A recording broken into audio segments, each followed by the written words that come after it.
Hello दोस्तों, आज मैं फिर एक नई वीडियोस आपके सामने लेकर आया हूँ जिसमें मैं बात करूँगा आपराधिक षड्यंत्र के बारे में। ये आपराधिक षड्यंत्र जो है वो क्रिमिनल कॉन्स्पिरेसी से जुड़े हुए तथ्यों को बताता है और यहाँ पर कुछ नए ऐसे क्वेश्चंस ले आया हूँ जो आपको AIB-19 में मदद करेंगे। तो स्टार्ट करते हैं बिना किसी देरी के।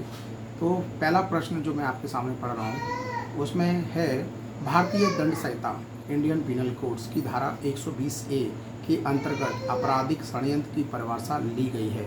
तो ऐसा कौन सा जो वो एग्जाम्पल है जिसमें ये आपराधिक षड्यंत्र की परिभाषा को परिभाषित किया गया है, उसको लिया गया, उसको काउंट किया गया। तो यहाँ पर मैं ऑप्शंस दूंगा आपको। मुल्चे बनाम कोबीन, दूसरा है क्वीन बनाम लीथम, तीसरा है अब्दुल रहमान बनाम एम्पायर और चौथा है आर बनाम विंसेंट। तो ये आपका जो आंसर है वो है क्वीन बनाम लीथम के बाद से धारा 120A भारतीय दंड संहिता के अधीन के अंतर्गत कह सकते हैं आपराधिक षड्यंत्र की जो है परिभाषा ली गई है। तो इसका जो राइट आंसर है वो क्वीन बनाम लीथम है। ठीक है ना। एक और प्रश्न मैं पढ़ूँगा। ए और बी से सहमत होता है, ए बी से सहमत होता है, दो व्यक्ति हैं ए और बी जिसमें ए बी से सहमत होता है कि वह बी की परीक्षा में नकल कराने में मदद करेगा। एक जस्ट एग्जांपल है। तो ये क्या है? ए ने बी की सहमति ली और वह कह रहा है कि मैं बी की परीक्षा कराने में नकल करने में उसकी मदद करूंगा। तो ये एक तरीके का क्या हुआ? आपराधिक षड्यंत्र, दुष्प्रेरण या सामान्य आशय या सामान्य उद्देश्य। प्रश्न को एक बार जरूर समझ लें। ए बी से सहमत होता है, यानी कि ए और बी में कोई वार्तालाप हुआ। उस वार्तालाप में ए ने बी के साथ अपनी सहमति बताई। वो वार्तालाप उसी योजना के तहत हुआ जिसमें वह बी की परीक्षा में नकल करने में मदद करेगा। ठीक है ना। तो ये क्या है? ये आपराधिक षड्यंत्र है या दुष्प्रेरण है, ये सामान्य आशय या सामान्य उद्देश्य है? ये प्रश्न आपका UPPCS में पूछा गया है सन 2004 में। ठीक है ना। तो ये आपका क्रिमिनल कॉन्स्पिरेसी यानी कि आपराधिक षड्यंत्र में काउंट होगा। ठीक है ना दोस्तों। अब मैं इससे एक और जुड़ा हुआ प्रश्न आपको बताता हूँ कि आपराधिक षड्यंत्र जो है गठित करने के लिए क्या आवश्यक नहीं है। तो यहाँ पर मैं बता दूँ ऑप्शंस के तौर पर 2 या 2 से अधिक व्यक्ति, या 5 या 5 से अधिक व्यक्ति, या अवैध कार्य को अवैध साधनों से करने का करार, या फिर यदि कार्य अपराध नहीं है तो करार के अनुसरण में कोई कार्य करना। तो ये 4 ऑप्शन हैं। तो यहाँ पर मैं आपको बताऊँगा फ्रेंड्स कि भारतीय दंड संहिता इंडियन पिनल कोड 120A में आपराधिक षड्यंत्र को डिफाइन किया गया, परिभाषित किया गया है। इसके अनुसार जब 2 या 2 से अधिक व्यक्ति कोई एक कार्य जो अवैध रूप का है अथवा कोई दूसरा कार्य ऐसा जो अवैध नहीं है, अवैध साधनों के द्वारा करने या करवाने को सहमत होते हैं, तब ऐसी सहमति जो है उसे आपराधिक षड्यंत्र कहते हैं। कोई भी कार्य जो अवैध हो या अवैध नहीं है लेकिन उसको करने के लिए, उसको एक्ट करने के लिए आपने अगर अवैध साधनों का इस्तेमाल किया है और उस कार्य को करने के लिए आपने अगर आपस में एक दूसरे के साथ कंसल्ट किया है, सहमति दी है, योजना बनाई है और उस योजना में आपने सहमति की भागीदारी दी है और उसको एक्ट किया है, चाहे वो कार्य अवैध हो या वैध हो, शर्त ये है कि उसके साथ जो एक्ट हो रहा है उसमें अवैध साधनों का इस्तेमाल होना चाहिए। तो ऐसी कंसल्ट जो कि आपस में हम करते हैं उसके लिए की गई सहमति और उस एक्ट को आपराधिक षड्यंत्र में काउंट किया जाएगा। ठीक है ना फ्रेंड्स। अब यहाँ पर मैं बात करूँगा कि निम्नलिखित में से किस अपराध में मैंश्रिया अपराधी को रादायित्वधीन बनाने के लिए आवश्यक नहीं है। तो ये ऑप्शंस मैं आपको दूंगा, सदोष मानववध, दूसरा सदोष परिरोध, तीसरा है व्यापहरण और चौथा है आपराधिक षड्यंत्र। तो ये झारखंड APP 2018 में देखने को मिला है। ये प्रश्न काफ़ी इंपॉर्टेंट है। That is right answer is criminal conspiracy. ये बहुत अहम प्रश्न है जो क्रिमिनल कॉन्स्पिरेसी पर आधारित है। और यहाँ पर मैंने जो प्रश्न आपके लिए तैयार किए हैं ये काफ़ी इम्पॉर्टेंट हैं, जो आपके लिए मैंने सिर्फ frequency of the year of जो साल दर साल आपके लिए प्रश्न AIB के हुए हैं उनमें जो सबसे ज़्यादा फ्रिक्वेंसी एंड हाई मार्किंग के प्रश्न हैं उनको कलेक्ट किया है, उनको नोट किया है और आपके सामने चैप्टर वाइज मैं रिप्रेजेंट कर रहा हूँ, क्योंकि आप लोगों की जितनी ज़्यादा से ज़्यादा मदद हो सके उतनी मैं करने की कोशिश करूँगा। और आप शुभकामना है कि आप AIB के एग्ज़ाम में सभी हमारे मित्र पास हों और अधिवक्ता के रूप में एक सुंदर कार्य कर पाएँ। मैं भी कोशिश कर रहा हूँ। आई होप कि मैं और अच्छा काम करूँ। कोई सजेशंस हो तो ज़रूर देना, ठीक है ना फ्रेंड्स। कुछ भी आपको पूछना हो तब भी आप कमेंट्स करना। आपके प्रश्नों का उत्तर मैं समय पर दे पाऊँ ऐसी मेरी कोशिश रहेगी।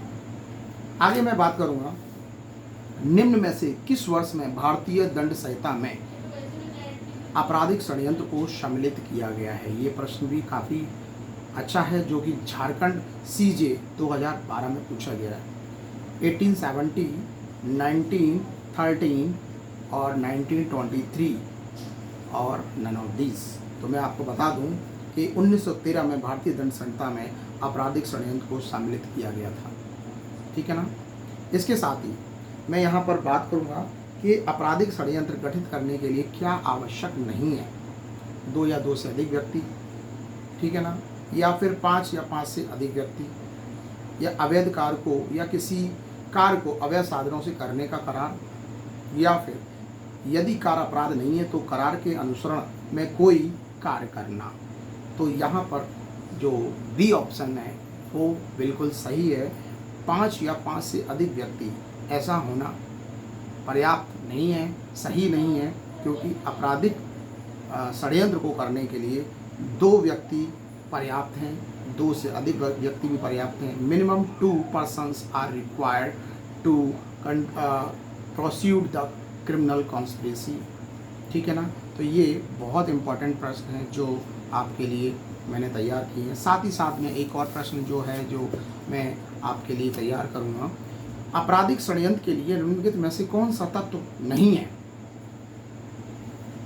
तो यहाँ पर मैं कुछ जानकारी दूंगा कि कोई अवैध कार्य करने हेतु करार, या फिर कोई विद्यमान कार्य हेतु करार, या फिर 2 या 2 से अधिक व्यक्तियों द्वारा करार, या ऐसे व्यक्तियों की अपराध कार्य करते समय उपस्थिति। ये काफ़ी इम्पोर्टेंट कंटेंट है, इस पॉइंट को जरूर नोट करें। ऐसे व्यक्तियों की अपराध कार्य करते समय उपस्थिति। तो ये UP लोअर PCSJ में 2004 में प्रश्न देखा गया है। तो यहाँ पर राइट ऑप्शन जो है वो D है, ठीक है, जो ऐसे व्यक्तियों की अपराध करते समय उपस्थिति को रिप्रेजेंट करे। तो ये क्रिमिनल कॉन्स्पिरेसी के लिए आवश्यक तत्व नहीं है, ठीक है ना। तो भारतीय दंड संहिता 1860 की धारा 120A के अनुसार आपराधिक षड्यंत्र के आवश्यक तत्व D के सिवाय अन्य सभी हैं। ये हमेशा इन पॉइंट्स के, इन क्वेश्चंस में ध्यान रखें। आगे बात करेंगे जनरल कुछ एक जानकारी है जो मैं आपको देना चाहता हूँ कि आपराधिक षड्यंत्र जो है वो हमेशा इस चीज़ को हमारे कुछ भाई जो हैं वो हमेशा मिस्टेक करते हैं कि आपराधिक षड्यंत्र को, कंसेप्ट को समझने में उनको हमेशा भूल हो जाती है कि आपराधिक षड्यंत्र किस तरीके से हम उसको समझ सकें, क्या कंसेप्ट है, क्या पॉइंट है जो आपराधिक षड्यंत्र को डिनोट करता है। तो जब भी 2 या 2 से अधिक व्यक्ति कोई अवैध कार्य अथवा कोई ऐसा कार्य जो अवैध नहीं है, अवैध साधनों के द्वारा करने या करवाने को सहमत होते हैं, तब ऐसा करार, ऐसा जो एक्सेप्टेंशन होता है वो क्या कहलाता है? क्रिमिनल कॉन्स्पिरेसी कहलाता है। और यदि सहमति के अनुसरण में उसके कम से कम एक पक्षकार द्वारा कोई अवैध कार्य किया जाता है तो ऐसी आपराधिक षड्यंत्र यानी कि क्रिमिनल कॉन्स्पिरेसी हमेशा करार में काउंट की जाती है। तो ये हमेशा ध्यान रखना कि भारतीय दंड संहिता 1860 की धारा 120 ए के अनुसार कोई करार मतलब सहमति, एक्सेप्टेंस, ठीक है ना, आपराधिक षड्यंत्र तब कहलाती है यदि उस सहमति के अनुसरण में उसके कम से कम एक पक्षकार द्वारा कोई अवैध कार्य किया जाता है, ठीक है ना। अब मैं आगे बात करूँगा कि इससे जुड़े हुए एक और छोटी सी जानकारी दूंगा, एक छोटा एग्जाम्पल जो आप आसानी से इसको समझ सकें कि मान लो ए और बी, ये दो व्यक्ति हैं, एक ए है और एक बी है। दोनों क्या करते हैं? अगले दिन सी की हत्या करने के लिए योजना बनाते हैं। दो व्यक्ति हैं ए और बी, और दोनों लोगों ने आपस में कॉन्स्पिरेसी की, षड्यंत्र बनाया, योजना बनाई, ठीक है ना। और उस योजना में उन्होंने डिसाइड किया, सहमति ली, एक्सेप्टेशंस की, करार किया कि हम सी की हत्या करेंगे। तो वे लोग दोषी हैं किसके आधार पर? या ऐसी करार, ऐसी सहमति, ऐसी एक्सपेक्टेशंस क्या कहलाएगी? तो यहाँ पर मैं अगर आपको एग्जाम्पल देता हूँ तो वो है योजना बनाने के अपराध के, दूसरा आपराधिक षड्यंत्र के अपराध के, तीसरा हत्या के प्रयत्न के अपराध के, या किसी अपराध के नहीं। तो वे दोषी हैं हमेशा आपराधिक षड्यंत्र के अपराध के। तो ये यूपी CGA 2012 और यूपी MPO 2011 में देखने को मिला है। ये प्रश्न काफ़ी इम्पोर्टेंट है, ठीक है ना। आगे बात करेंगे कि यहाँ पर एक छोटी सी जानकारी भी दूंगा कि भारतीय दंड संहिता की धारा 120A में आपराधिक षड्यंत्र को परिभाषित किया गया है। प्रस्तुत समस्या में A B अगले दिन C की हत्या करने की योजना बनाते हैं। ये मैंने नोट किया है, तैयार किया है। योजना बनाते हैं जो कि अवैध कार्य के लिए सम्मत होना है।